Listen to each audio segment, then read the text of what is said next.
Hey everybody, welcome to the Kerbal Space Program. We return again for hopefully what will be a shorter mission than the past couple ones. I wanted to show you some advances I've had in some of the the heavy lifting rockets that I've been working on. And this is my latest and greatest, and I thought it was worth a look. This represents a recent mission to the space station that I did to lift 4 of these probes up here. So I've done some probe missions to the moon, as you may recall, but I wanted to put some probes in orbit and attach them to the space station to be used for other missions, which will be the next episode. Spoiler alert. So what I've been doing with these is putting the payload at the very top, and then, here, let me zoom in. Zoom in and zoom up. So there's a decoupler right here. In the decoupler is a docking clamp, and then there's another docking clamp right here. This allows me to attach things to the space station relatively easily and then attach to them if I wanted to. So what I could do is attach one end to the space station, this end, and then have something go attached to it, uncouple this end from the space station, and take it wherever I want it, which is pretty cool. I've also been using these docking clamps to build the space station, kind of in this scenario where there's a docking clamp on each end, and I can just keep extending and extending. And as you can see for this, each probe has its own separator so that it can separate from the central hub when necessary, and then there's a separator right here, and then this command module can then separate from the space station and return to Kerbal. So a couple things, and I'll just kind of go over it while I'm here. The first stage is the most powerful stage I've designed. The forces here actually would tear the rocket apart if I didn't strengthen it. So rather than using a Separatron of some description, I used this little structural doodad. Let's see if I can find it. This thing.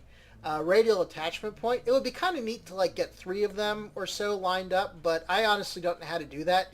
I can do 4 around equally using this thing down here, the symmetry mode, but putting, let's say, 3 in a line, I don't know. So I put one here. In theory, that's perhaps more structurally strong than a Separatron, and then I put some struts on. So you can see there's 2 at the top, 2 in the middle, and 2 in the bottom. And then the outboard tanks are attached to each other at 2 places. Attached to each fuel tank of the outboard fuel tanks are 2 solid rocket boosters. And then they're partially submerged in the ground, but each of these has a mainsail rocket underneath. So that's a total of 5 plus the solid rockets. This gives me the most lift I've ever had on the first stage for any rocket. The second stage is 8 outboard motors these are the thrust vectoring ones, these guys right here, the LVT-45. And then in the center there's another mainsail. These will run about the same time. Obviously these 5 will burn out at the same time. These will about run the same time as well. So this is the second stage. The third stage is this right here, and actually it's a 4-stage rocket, because what I usually do is I run these 8, basically the same thing as these guys down here. I run these 8 by themselves, and then I start up the middle section once these have burned out, giving me the equivalent of 4 stages. I could run these concurrently, and in fact the rocket is configured to do so, where that's the cargo. So these 8, and then this one will turn on, and then I can jettison them. So I can run these concurrently or separately as I see fit. And then the last stage is this Poodle liquid engine, which has low thrust but high efficiency. So this basically finishes getting you into orbit and takes you wherever you need to be. So this is a fairly heavy payload. Each of these fuel tanks, I asked a question on Reddit about how to empty these fuel tanks, and I guess there's a couple ways to do it, but each of these fuel tanks is full, giving you the equivalent, correct me if I'm wrong, so that would be the equivalent of one of these fuel tanks, and then you have 4 engines, 4 lander engines, the legs. So anyway, you see what here. So this is, it doesn't seem like it should be heavy, but trust me, it was, because I had a lot of trouble getting this into space. And then I have these supports right here, because otherwise it would tend to fall over. So let's go to the launch pad, clear the debris from the previous launch. Debris. You don't pronounce the S.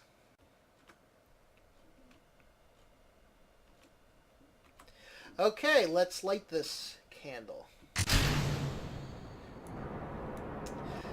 So one of the big issues with a rocket this big is oscillation. You can see it kind of wiggling back and forth. That's why all the aerodynamic fins are there, and I added the RCS thrusters. And let's watch our overheats on the mainsail engine. So you'll also see that there's so many forces involved, the strength of the forces, that I put struts across each engine because the forces jettison those solid rockets. There they go. Our engines are looking pretty good. And where were we? Oh, so the forces, I have struts going from the first stage to the second stage, and the second stage up to the third stage, running across the engines because they could not handle the forces being applied during ascent. They would just break, and then the entire rocket would basically crumple from top to bottom, or bottom to top, I guess it was. So this stage will get you to about 10,000 feet, and then you can jettison it and make your gravity turns. That turns out very nicely. Our heat is looking good, and then you have to worry about heat for the second one, which means you have to run about 80% or so. So I'm just going to go straight up until this burns out. I'm also going to turn my RCS on. The RCS is going to be on so that when I jettison, here, let me stop the game for a second. Can I move this? No, I can't. When I jettison this, it's going to make the rocket want to veer out of control. The reason for this is if you think of the rocket oscillating back and forth as part of a sine wave, so you have the oscillation running back and forth through the rocket going one way to the other, and the aerodynamic fins and the RCS jets now are compensating for that. But when I jettison these, I'll basically be taking part of that sine wave, that force that's traveling through the rocket, and throwing it away. The other force will then take over and attempt to tip the rocket over since there's no balancing force at the bottom. At least this is my 2-cent theory, my 25-cent theory. Cost you a quarter. Tip the rocket over because there's no balancing force at the bottom. So you have to counteract that to keep your rocket from spinning out of control upon separation of the first stage. So that's why the RCS jets are there. So there's so many fins there, and I'm actually going to throttle down just to help stabilize the rocket. So here we go. So, whoops, that's not throttling now. It's throttling up. Separate. And then engage. All right, so that was pretty smooth. And we can turn RCS off. And that wasn't too bad. Sometimes it's worse, sometimes it's better. So you can see there's a little wiggle here.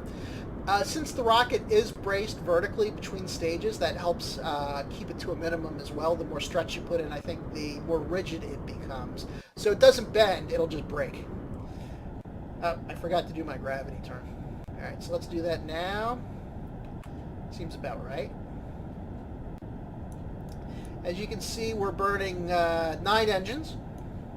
And you can see the fuel consumption is relatively even, so they burn out just about the same time, which is nice. And you can see we got the beginnings of an orbit, still not very high at all, but that's okay. We'll throttle up just a wee bit. So we're crossing 30,000 feet. So this will get us pretty much up, I think, to the top of the atmosphere, and then we'll take over and start establishing orbit with the last stage. And in theory, if you do it right, this center fuel tank right here should be virtually untouched when you have your initial orbit.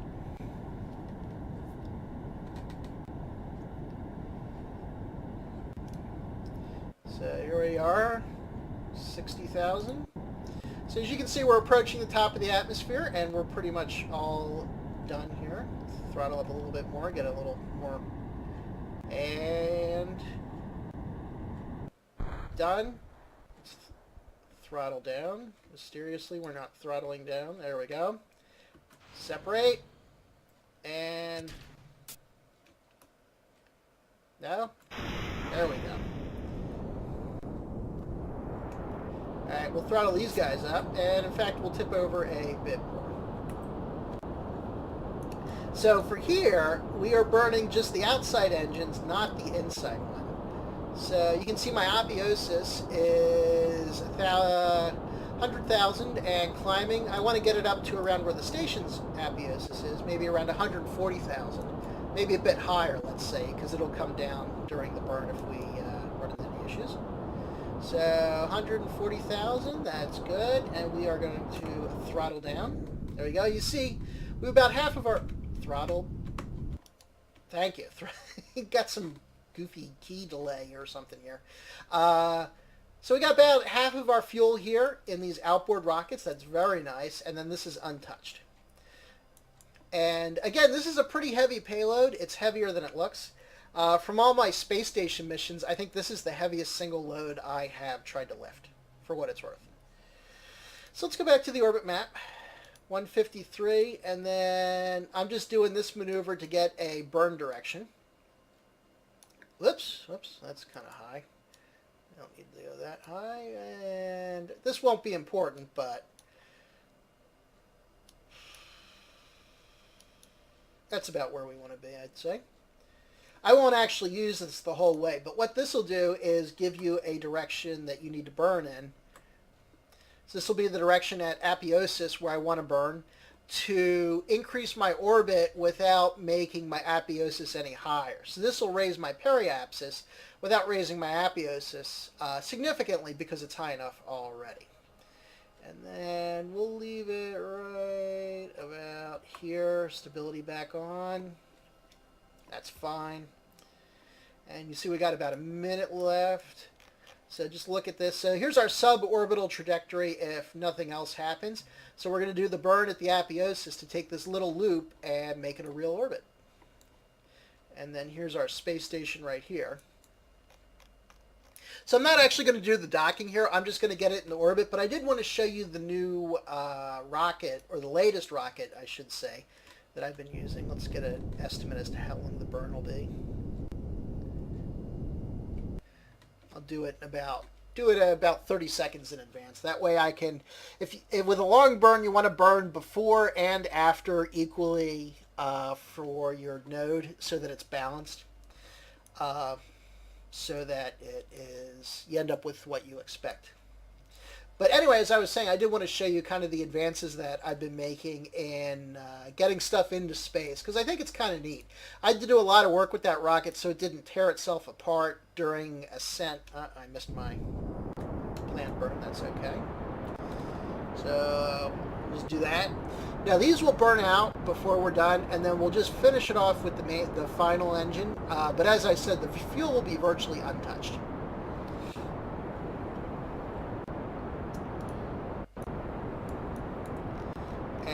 Will burn out, and this also has the net effect that everything that we've jettisoned so far falls back to Kerbin, which is good. We don't want to leave any junk in space. There's actually one piece. These are my old solar panels. They're in the same orbit as the space station, a little bit ahead. One day I'll go collect them because there's docking ports on this. I can collect them and deorbit them very easily. So you can see we burn out. So we're going to jettison, start up the main engine, and jettison the other engines. And then, as I said, this is a relatively low thrust engine, but it's efficient for orbital trajectories. And actually, I'm not even going to bother chasing that.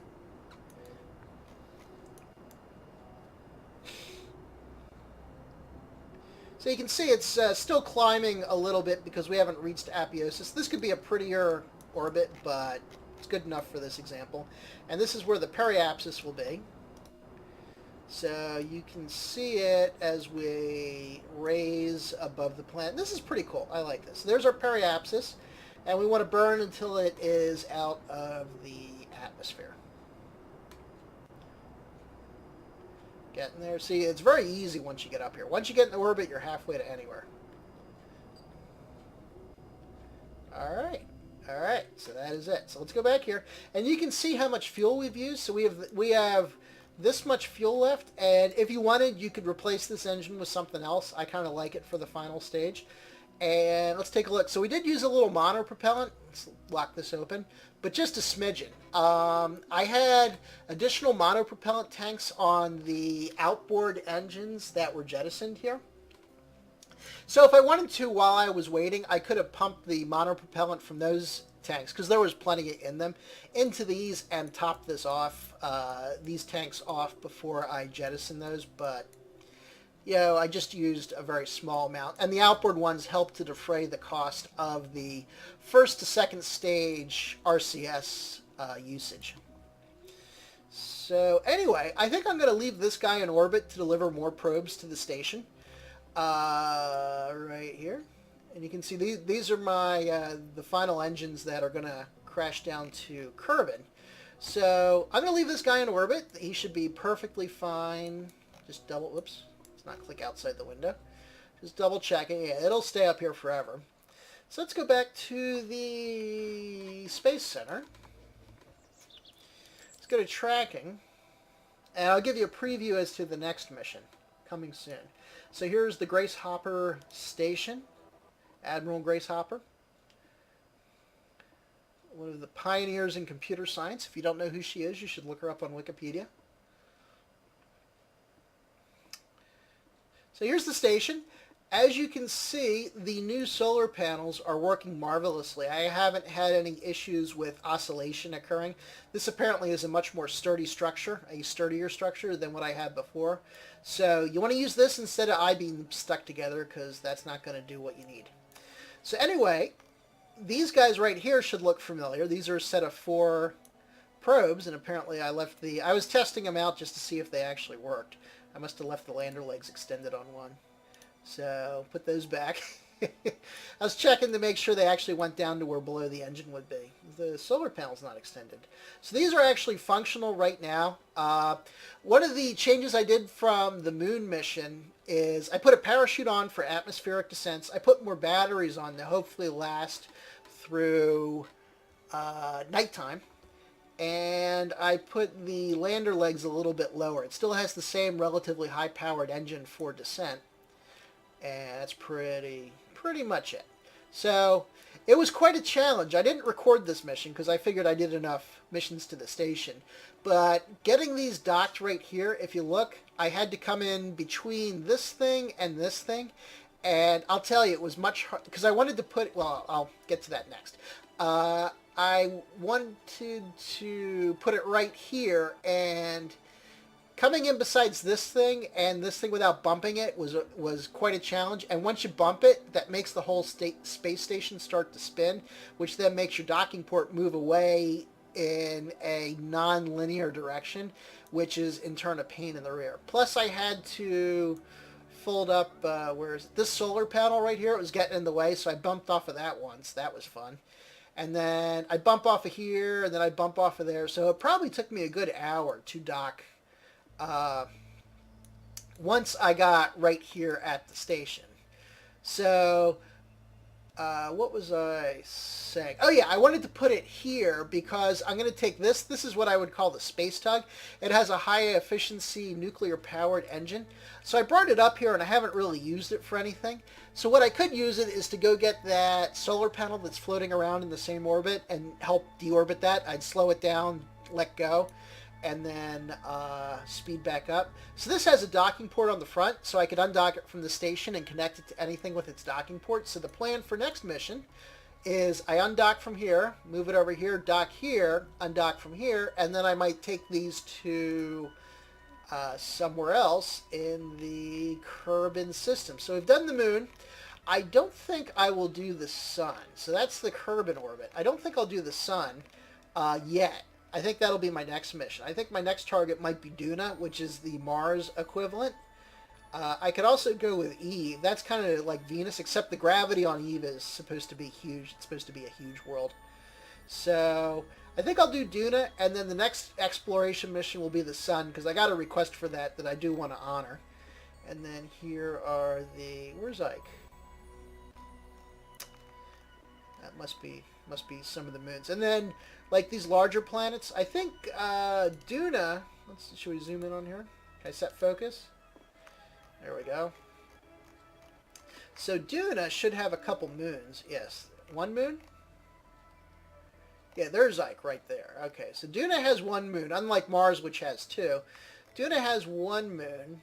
So The plan is I will take all 4 probes, and that should give me enough to put a probe on Ike, which you can see isn't quite round, so it's a little lumpy. There's all my missions here. Excuse me. And then maybe some probes on Duna. So I can put 2 on Duna, leave 1 in orbit, and then put 1 on Ike. Maybe I'd land 1 on the ice field and then 1 more equatorial. So anyway, that's enough rambling from me. Hopefully you found this launch sequence somewhat helpful. Thank you very much for watching.